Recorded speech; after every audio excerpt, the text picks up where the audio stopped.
Okay. நல்லது. Record ஆவுது. ಹೌದು. பிஎம்ஆர் ஐயா வந்து வந்து போறாரு. இது நெட்வொர்க் ப்ராப்ளம்னு நெனைக்கிறேன். ம். அதான் இருக்கும். இப்போதைக்கு ஆக்சுவலா ஸ்டாப் பண்ணிடுங்க. டைமே இல்ல. இது வந்து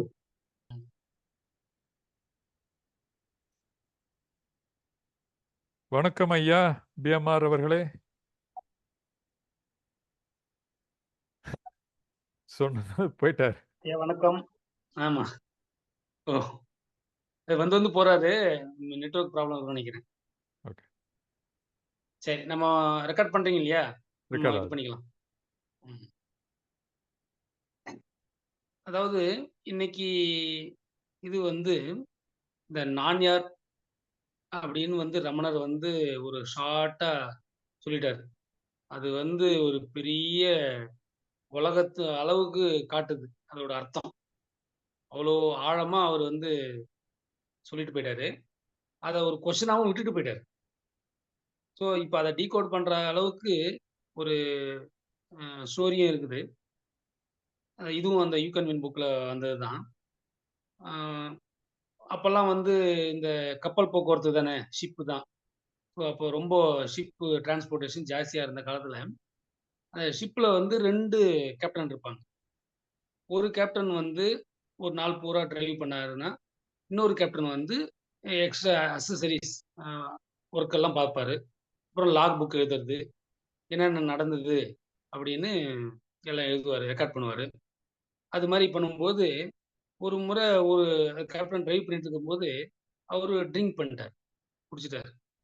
ஸோ இவரு என்ன பண்ணாரு, லாக் புக்ல அதையும் எழுதிட்டாரு.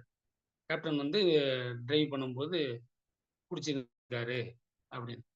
அவரு அத பார்த்துட்டு அவரோட கரியரே வந்து பாதிக்கும் அப்படின்ட்டு ரொம்ப கெஞ்சி கேட்டுட்டாரு. "இல்ல இத அழிச்சிருங்க. நானு இப்போ இது வந்து இப்படி நடக்கவே நடக்காத விஷயம் தானே. ஒரு 3, 4 வருஷம் ஆயிடுச்சு. இப்ப தான் குடிச்சிருக்கேன். இது வந்து நீங்க எழுதினீங்கன்னா என் வேலையே போயிடும். அத மட்டும் அழிச்சிடுங்க. ஆ ரொம்ப ரேரா தான் குடிச்சேன்." அப்படின்னு ரொம்ப கேட்டுருந்தாரு. அப்போ அவரு வந்து இன்னொரு கேப்டன், "இல்ல அப்படிலாம் முடியாது. ஏன்னா, அ இது வந்து உண்மை. நான் உண்மைய தான் எழுதுவேன். நான் ஒண்ணும் பொய்யாலாம் ஒண்ணும் எழுதல. அதனால என் மேல தப்பும் கிடையாது. நான் உண்மைய தான் ரெக்கார்ட் பண்ணேன். அப்படிதான் ரெக்கார்ட் பண்ணணும். எல்லாத்தையும் என்ன நடந்ததோ, அத தான் ரெக்கார்ட் பண்ணணும். நான் அப்படிதான் என் வேலைய பண்ணியிருக்கேன்." அப்படின்னு வந்து அவரு சொன்னாரு. ரொம்ப கெஞ்சி கேட்டதுனாலும் அவரு வந்து, "அத நான் மாத்த மாட்டேன். அப்படிதான் இருக்கும்." அப்படின்னு சொல்லிட்டு இது பண்ணிட்டாரு.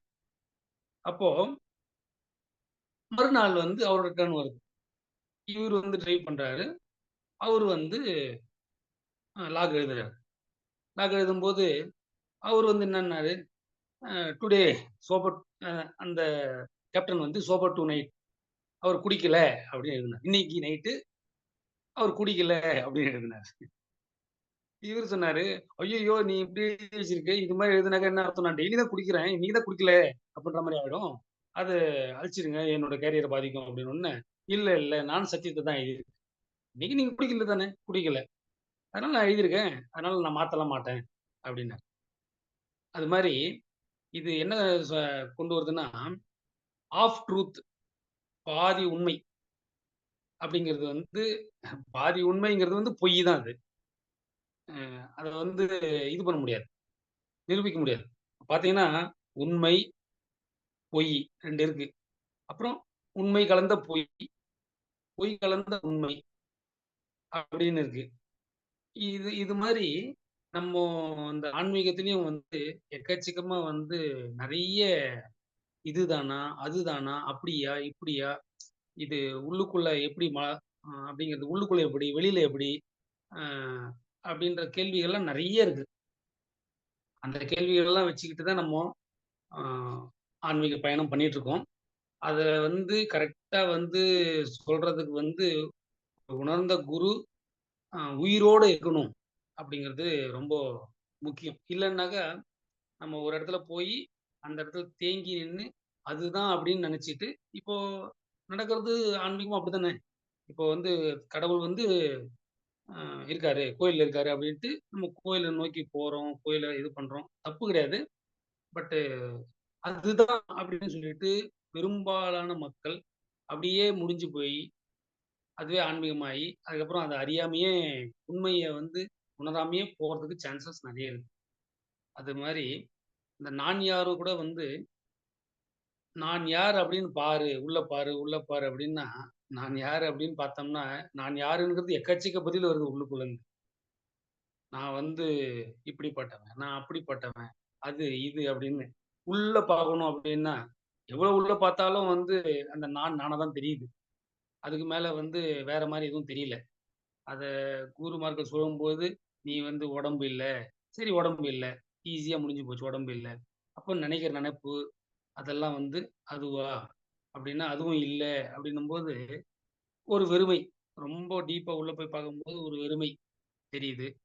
அந்த வெறுமை தான் அப்படின்னு முடிச்சிட முடியாது. ஏன்னா, நீங்க எத நெனச்சாலும், அது வந்து உங்களால பார்க்கப்பட்டது, உங்களால நினைக்கப்பட்டதுன்றதுனால, அது இல்லாம போறதுக்கு நெறைய வாய்ப்புகள் இருக்குது. ஸோ, இது வந்து ஒரு பெரிய கன்ஃப்யூஷன். இதுக்காகத்தான் வந்து இந்த விஷயத்த உடைச்சு ஒவ்வொருத்தருக்கும் உணர்த்துறதுக்கு தான் வந்து பகவத்கீதை, 4 வேதம், நெறைய உயிருடன் இருந்த குருமார்கள் எல்லாம் வந்து எக்ஸ்ப்ளைன் பண்ணி எவ்வளோதான் பண்ணாலும், அத வந்து விளக்கிட முடியாது. இதுதான் அப்படின்னு ஒரு வார்த்தையில சொல்லி விளக்கிட முடியாது. ஏன்னா அது அன்லிமிட்டட். அது வந்து எப்படியாவும் இருக்கும். இப்படிதான் இருக்கும் அப்படின்றதுக்கு அங்க ஒரு டெஃபினிஷனே கிடையாது. அப்படின்னும்போது, அப்போ நம்மளும் வந்து எப்படி வேணா இருக்கிறதெல்லாம் வந்து கடவுள் தான் அப்படின்னு நம்மளும் நெனச்சுக்குவோம். ஓகே இப்படிதான் இருக்கும், அப்படிதான் இருக்கும் அப்படின்னு நம்ம நெனச்சு எத நெனச்சு இது பண்ணாலும், அது வந்து அந்த இடத்துல ஒரு பொய்யா போறதுக்கு நெறைய வாய்ப்புகள் இருக்கு. இதுல என்னன்னா, நம்ம எக்ஸாம்பிள் வந்து இப்போ ஜீசஸ் கிரைஸ்ட், அது மாரி ரமண மகரிஷி, அது மாரி பெரிய பெரிய ஞானிகள வந்து ஓரளவுக்கு உணரும் பொழுது, அவங்களோட நிலை வந்து நமக்கு பிடிபடும். எந்த அந்த அறிவு லெவல்ல எந்தெந்த இடத்துல யார் யாருக்கு எப்படி எப்படி ஆகுதோ, அந்தந்த லெவல்ல இருந்து பார்க்கும்பொழுது, அத உணரும்பொழுது ஒரு சிலது ஒரு கொஞ்சம் உணர முடியும். அதுக்கப்புறம் இன்னும் கொஞ்சம் மேல இன்னும் படிப்படியா, படிப்படியா இதாகி, கடைசியில வந்து கரைஞ்சே போகணும். வேற வழியே கிடையாது. வேற கடவுளா ஆகுறது அப்படிங்கிறது உள்கடை அப்படிங்கிறது வந்து, உள்கடைன்னு ஈஸியா சொல்லிட்டாங்க. ஆனா, உள்ள கடக்கிறதுக்கு இப்போ ஒரு ஒரு வீடு இருக்கு. அந்த வீட்ல வந்து கேட்ல வந்து நாய் கட்டி போட்டுருக்காங்க. அந்த நாய தாண்டி உள்ளுக்குள்ள போணும் வீட்டுக்குள்ள. இப்ப நீங்க எப்படி போவீங்க அப்படின்னா, எப்படி வேணா போலாம். ஆனா, அத கிராஸ் பண்ணி தான் போணும் அப்படின்னு ஒண்ணு இருக்கு. நீங்க தொறந்து அந்த நாய ஃபேஸ் பண்ணி, அதோட சண்ட கிண்ட போட்டு, அதுக்கப்புறமா உள்ள போறோமா? இல்ல அப்படியே அத படுத்துட்டு இருக்கு அப்படியே ஜம்ப் பண்ணிடுறோமா? அ எப்படி பண்ண முடியுது அப்படிங்கிறது வந்து, அவங்கவங்களோட தன்மைய பொறுத்து தான் இருக்கு. இப்போ மனசு வந்து மனத்த கடக்கிறது தான் கடவுள். மனம்ங்கிறது. ஆனா, நம்ம அதுக்கு வந்து தெரியாம, மனசு தெரியாம அப்படியே கடந்துறது ஈஸி. ஆனா, அப்படி முடியுமான்னா, அப்படி முடியாது. அவ்வளோ ஈஸியா முடியாது. மனம் வந்து நீங்க அத தொட்ட உடனே அது பீச்சிக்கும். அது ஒரு நெறைய சேஷ்ட பண்ணும். அப்புறம் விடாது உங்கள. ஏன்னா மனமாவே இருக்கிறதுனால, அது அவ்வளோ ஈஸியா விடாது. பின்னாடி, பின்னாடி பதுங்கி நின்னு, அது அதோட சில்மிஷத்த காட்டிக்கிட்டே இருக்கும். என்ன வழி அப்படிங்கிறது வந்து அவங்கவங்களுக்கு விட்டது தான். யாரும் வந்து உணர்ந்தவங்க யாரும் வந்து இதுதான் வழி அப்படின்னு சொல்லவே இல்ல. ஏன்னா, அதுதான் வழின்றதுக்கு வரையறுக்கிறதுக்கு ஒண்ணும் இல்ல. அது அவங்களோட துணிவு. இப்ப மனச வந்து மெல்லியதா ஆக்கி, அதாவது நலிய வச்சு, ரொம்ப மென்மையா ஆக்கி கடக்கலாம். இல்ல, நீங்க அப்படியே அத வந்து தாண்டிடணும். மனம்னா என்னன்னு தெரிஞ்சுக்கிட்டு, அதோட குணம், கேரக்டரிஸ்டிக்ஸ் எல்லாமே தெரிஞ்சுக்கிட்டு, இதுதான் மனம் அப்படிங்கிறத மனத்த டிஃபைன் பண்ணலாம் ஈஸியா. நீங்க கடவுள் நிலைய தான் வந்து டிஃபைன் பண்ண முடியாது. பட் மனம்ங்கிறத கண்டிப்பா வரையறுக்கலாம். அத வரையறுத்து, அதையே பாக்க பாக்க, இப்ப நானும் பாக்கலாம், அந்த பரம்பொருளும் பாக்கலாம். அப்படி பார்த்துக்கிட்டே இருந்து வந்து, உங்களுக்கு மனம் தான் எல்லா வேலையும் பண்ணுது இப்ப மனம் இல்லாம எந்த வேலையும் இல்ல அப்படின்னு தெரியும்போது, ஈஸியா டிஃபைன் பண்ணி அதையே கடந்துடலாம். அதுதான் வந்து இப்போ இந்த நான்யார்ல வந்து 2 விஷயம். ஒண்ணு நான் யாருங்கிறது வந்து நீங்க அத குரு சொல்ல, அத அப்படியே கேட்ச் பண்ணிட்டு, நல்லா புரிஞ்சு போறது. அது வந்து ஒரு இன்ஸ்டன்ட்ல நடக்கும். ஆனா, அதுக்கு அப்புறமா வந்து நீங்க பாக்க எல்லாம் மனமா தான் விரிய போது. அந்த மனத்த பார்த்துக்கிட்டே இருந்தீங்க ஒரு முறை ஒரு விஷயத்த பார்த்தீங்கன்னா, அந்த விஷயமா நீங்க எந்திரிக்கிறது வந்து அடுத்த விஷயம், அடுத்த முறை வந்து குறைஞ்சு போயிடும். இப்போ நம்ம அப்பப்போ கோவப்படுறோம் அப்படின்னு வச்சுக்கலாமே. ஏன் நமக்கு கோவம் வருது அப்படின்னும்போது, அந்த உணர்ச்சிய பார்க்கும்போது ஏதோ ஒரு வெறுப்பு லைஃப் மேல, இல்ல மக்கள் மேல, இல்ல வீட்டு மேல அப்படின்னு ஒரு வெறுப்பு இருக்கும். அந்த வெறுப்பு நியாயம் தானா அப்படின்னு நம்ம விசாரிச்சு இது பண்ணும்போது, அந்த கோவம் வந்து போயிடும். அந்த கோவத்தோட உணர்ச்சிய பார்க்கும்போது, அந்த உணர்ச்சி அடுத்த முறை திரும்ப வீரியம் அவ்வளோ வீரியமா வர்றதுக்கு வாய்ப்பே கிடையாது. அந்த அளவுக்கு நம்ம தெளிவா அத விசாரம் பண்ணணும். அப்படி பார்க்க எல்லாம் உணர்ச்சிகள் தான். இதுல வந்து எதுவுமே இல்ல. அந்த உணர்ச்சி ரியாக்ஷன் ஒரு உணர்ச்சி வந்து தூண்டி விடுது. அந்த தூண்டி விடுறது வந்து ஒரு சில்மிஷம் மாரி, மனசோட இது. அத நம்ம பார்க்க ஒவ்வொரு முறையும் பார்க்க, அது கடைசியில வந்து ரொம்ப டவுன் டூ 0 அப்படின்ற லெவல் வரும்பொழுது, இதுதான் வந்து எல்லாரும் இப்படிதான் இருக்காங்க. ஒண்ணு நானுன்றது மனமா இருக்காங்க. இல்லன்னா நானுங்கிறது உடம்பாவே இருக்காங்க. இப்ப சண்டை போடுற ரொம்ப வீரியமா இருக்கிறவங்கலாம் உடம்பாவே இருக்காங்க. அப்புறம் எமோஷனா தான் இருக்காங்க. இதெல்லாம் தாண்டிட்டோம்னா கடவுள் நிலை தான். ஆனா அங்க எண்ணங்கள் வந்து கொஞ்சம் எண்ணங்களா மாறி நம்மள அலைக்கழிக்கும். உணர்ச்சிகள விட டைல்யூட் ஆனது எண்ணங்கள். எண்ணங்கள் வந்து சர்வசாதாரணமா வரும்பொழுது, அங்க மிஸ்டேக் பண்ண வாய்ப்பு இருக்கு. அந்த இடம் வந்து நமக்குள்ள வந்து வருதா? இல்ல பிரபஞ்சத்திலருந்து வருதா? அப்படிங்கிறது இது நம்ம யோசிக்கவே இல்லையே! ஆனா திடீர்னு தானே வந்தது. அப்பன்னா இது வந்து அங்கருந்து வந்ததா? அப்படின்னா, இருக்காது. ஆழ் மனதுல அதோட இம்ப்ரிண்ட் இல்லாம நமக்கு ஒரு எண்ணம் வர வாய்ப்பு கிடையாது. வாய்ப்பே இல்ல. அப்ப அத என்ன பண்ணணும்? அது மாரி வந்ததுன்னா, அது என்ன பண்ணணும் அப்படின்னா, இது வந்து அங்க அந்த தன்னலம்ன்ற அந்த ஒரு போர்வைய போத்திக்கிட்டு வருதா? நம்மளோட மேன்மை, நம்மளோட புகழ் அப்படின்னு அந்த இத வச்சு வருதா? அப்படின்னு பார்க்கும்போது, அது தெரிஞ்சிரும் நமக்கு ஈஸியா. ஓகே. இந்த ஒரு காரணத்துக்காக தான் வருது அப்படின்னு. அப்போ அப்படி வரும்போது அத பார்த்த உடனே அந்த இது போயிடும். அந்த எதுவுமே அற்ற நிலை. அப்படியே இருந்து அந்த இடத்துல வந்து அப்புறம் யோசிக்க முடியுமா? அப்படின்ற மாரி வந்துரும். ஆனா, யோசிக்க முடியாது. அவ்வளோ ஈஸியா. நீங்க அதுவாவே மாறிடுவீங்க கடைசில. அதுவாவே மாறிடுவீங்க அப்டின்னா, அந்த யோசனை இல்லாம வெறும் பார்வை, பார்வைக்கு என்ன அங்க என்ன நடக்க போதோ, அதுக்கு ஏத்தா மாரி நீங்க வேல பண்ண ஆரம்பிச்சுருவீங்க அவ்வளோதான். இதுதான் கடைசில நடக்கும். அந்த தன்னலமற்ற இப்போ ஜீசஸ் கிரைஸ்ட் வந்து அவர வந்து சிலுவையில அறையும்போது கூட அவரு என்ன சொல்றாரு? அப்பா இந்த பாவிகள் எல்லாம் இவங்க என்ன பண்றாங்கன்னே தெரியல. அவங்களலாம் மன்னிச்சிருங்க அப்படின்னு சொல்றாரு. அதாவது எந்த நிலையில இருந்து சொல்றாரு அப்படின்னா, இருக்கிற பொருள் ஒண்ணுதான். அவங்க வந்து அவங்க தன்னை அறியாம அவரு வேற, இவங்கலாம் வேற அப்படின்னு நெனச்சு அவருக்கு கொடுமை பண்றாங்க. ஆனாலும் அந்த வன்மம், அந்த வக்ரம் மனசு அதையும் பதிவு செஞ்சுட்டு தான் இருக்கும் அவங்க. யார் அடிச்சாங்களோ, அவர சிலுவையில அறைஞ்சாங்களோ, அதெல்லாம் பதிவு பண்ணிட்டு தான் இருக்கும் அந்த மனம்.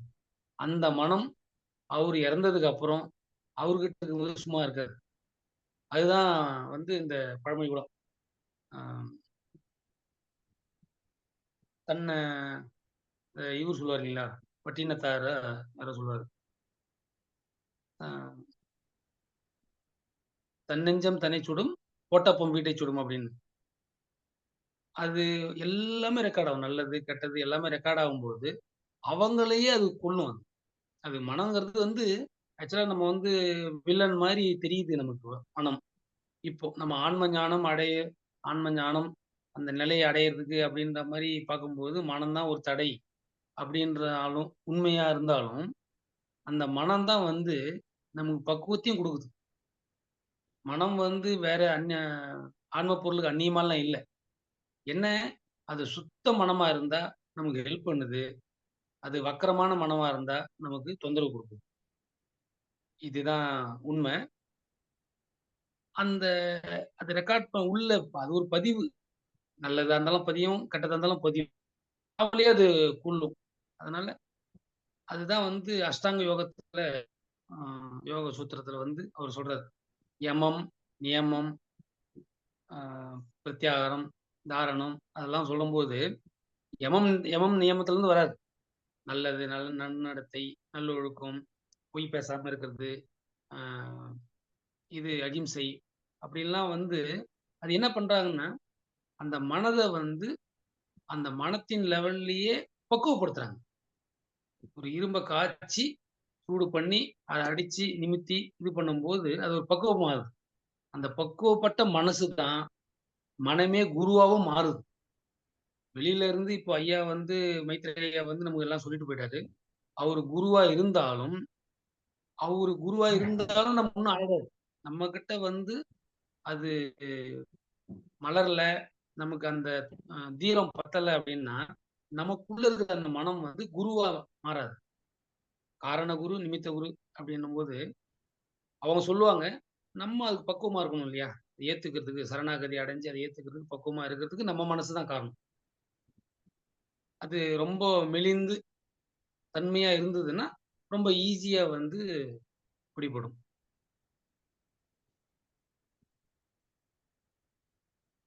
இவ்வளதான். யாராவது கேள்வி கேட்கணுங்களா?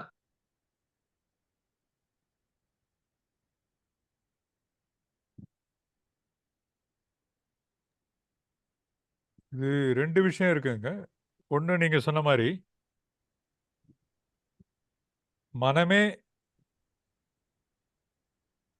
அகந்தை நானா இருந்துகிட்டு, அதுக்கப்புறம் விரிவடைஞ்சு இந்த மனமா மாறுது. தானா மாறுது. நான்லேருந்து தானா மாறுது. நான் ஒரு நாய் மாரி. ஓகே. வழியில கிடக்கிற நாய் மாரி. அத தாண்டி தான் போய் ஆகணும். அதனால புரிஞ்சுக்கிறது கஷ்டம், நார்மலா. எனக்கு தெரிஞ்ச ஒரு சில குருமார்கள் என்ன பண்ணுவாங்க, இத முதல்லயே சொன்னா, இந்த அகந்தை வந்து தடப்படும் அப்படின்னு சொல்லி, அகந்தைக்கு இது இல்லாம, அதாவது அது ஒத்துக்கிற மாரி பேசி. அம்மா என்ன பண்ணுவாங்க, குழந்தைக்கு பால் குடுக்கணுங்கும்போது, சாக்லேட்ட காட்டுவாங்க. குழந்தை ஆசையா சாக்லேட்டுக்காக வரும். வரும்போது பால குடுத்துருவாங்க. ரைட். அது வேற ஏதாவது உணவு பொருள. அதே மாதிரி ஏன் கத்தி கேட்குற? என்ன ஐயா கம்முன்னு கேட்டுக்க மாட்டியா? 4 பேருக்கு தெரியணுமா பக்கத்து இருக்கிறவங்களுக்கெல்லாம்? யாருங்க பின்னணில சத்தம் வருது. இல்ல சுப்பிரமணி தான். ஓகே. ஓகே மியூட் பண்ணிட்டேன். அதனால 2ம் தேவ. 1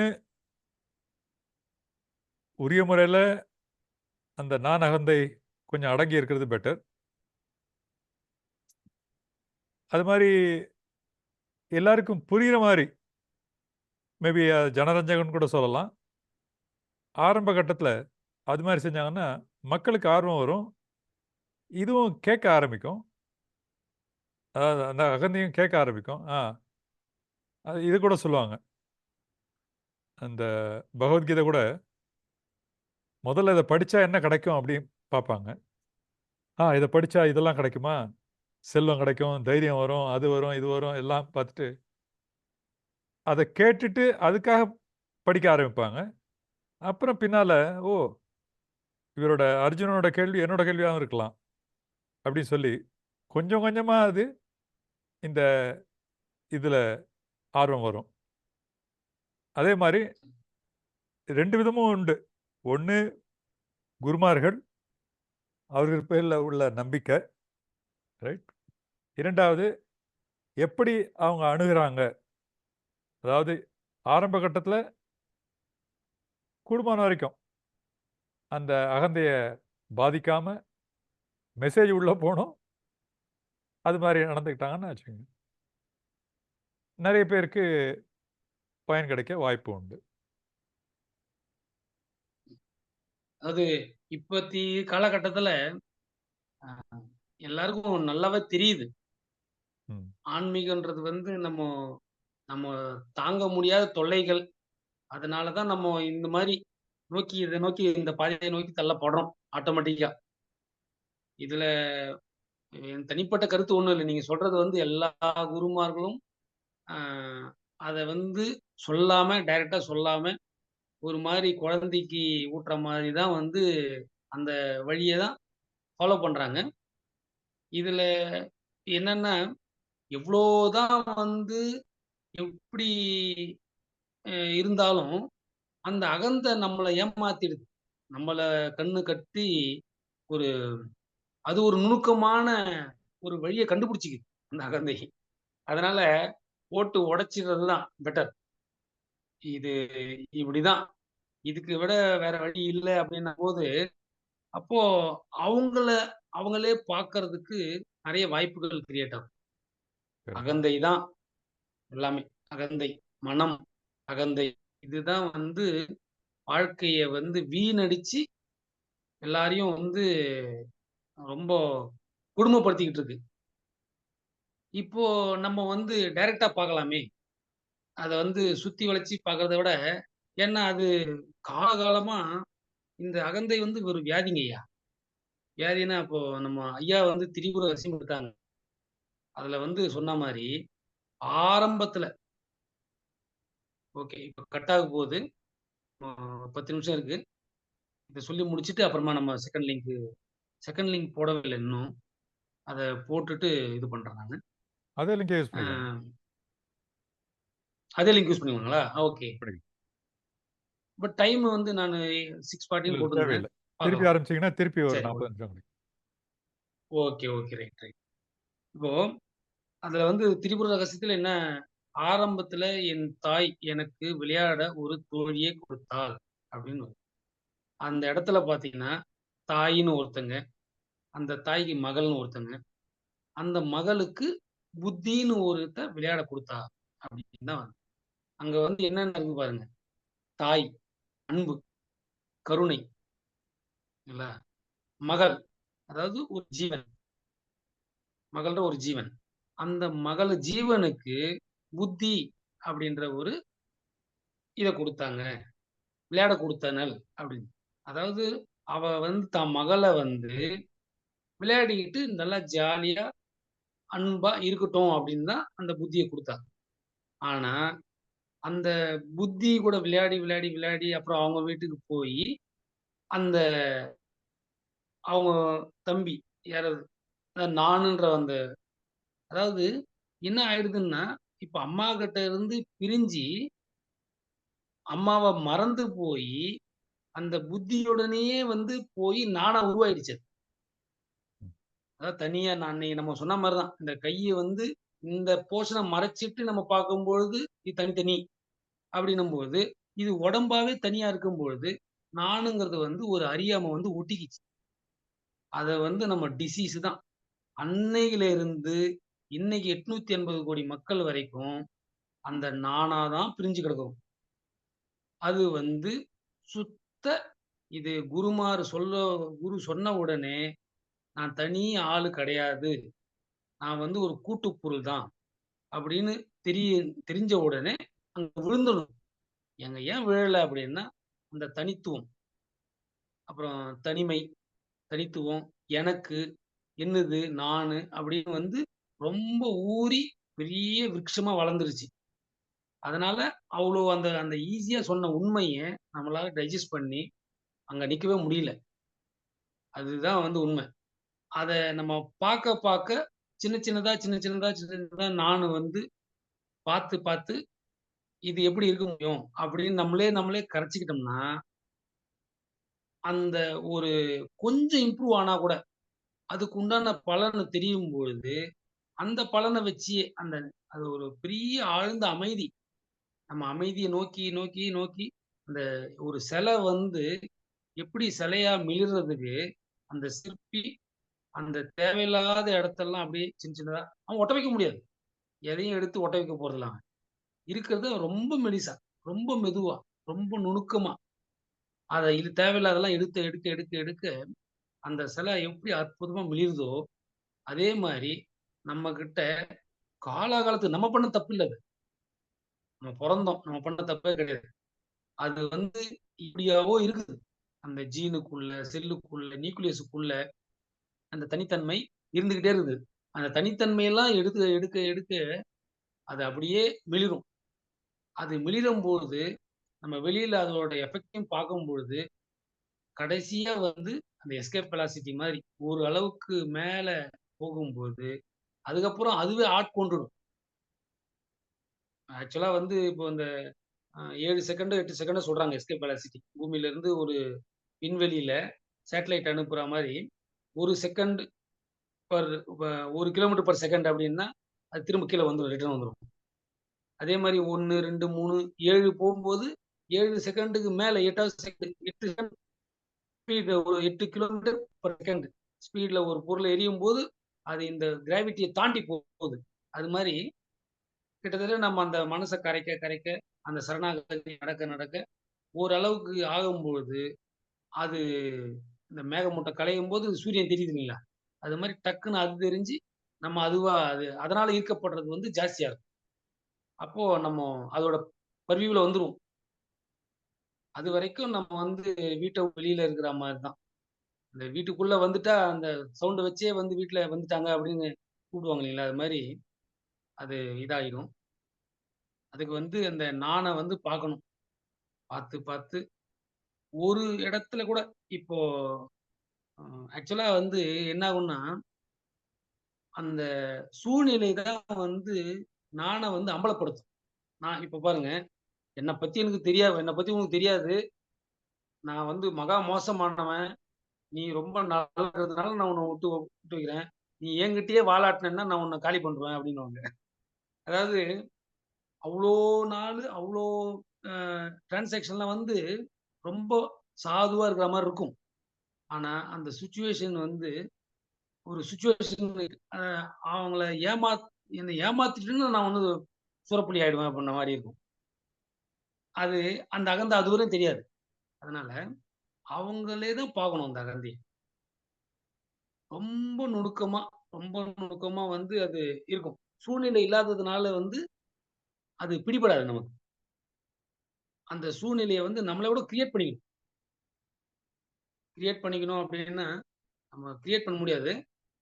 அந்த இடத்துல நல்லா பார்த்து நம்ம உணர்ச்சி வசப்படும்போது, ஆட்டோமேட்டிக்கா அத பார்க்கும்பொழுது, "ஓ! நான் இப்படி தான் இருக்கனா?" அப்படின்னும்போது அந்த இடத்துல கட் ஆயிடும். இப்போ மேபி லிங்க் கட் ஆகும்னு நெனைக்கிறேன். நம்ம திரும்ப வருவோம். நானே இப்ப எண்ட் பண்ணிடுறேன். எல்லாரும் திரும்ப அசெம்பிள் ஆயிடும். ஓகே.